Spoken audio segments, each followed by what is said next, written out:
பொதுவாக அவங்க உட்காரும்போது ஒரு சேர் இடைவெளி விட்டு தான் இன்னொரு சேர் போடுவாங்க. அந்த பக்கத்துலையும் சரி இந்த பக்கத்துலையும் சரி.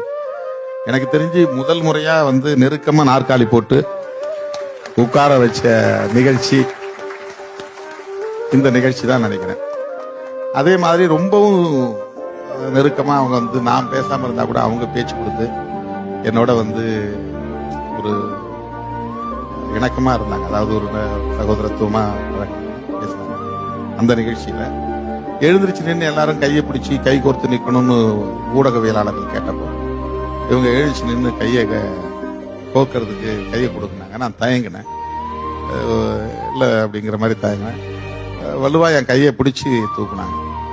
அவங்க நட்புக்கு உரிய மதிப்பு அளிக்கக்கூடியது. நான் கூட்டணி விட்டு வெளியே போகும்போது அவங்க சொன்ன வார்த்தை ரொம்ப முக்கியமா மனசுல அப்பப்ப எனக்கு தோணும். அவங்க சொன்ன வார்த்தை, அரசியல்ல அவசரப்படக்கூடாது தம்பி, திருமாவளவன் எங்கிருந்தாலும் வாழ்க்கை அப்படின்னு சொன்னாங்க.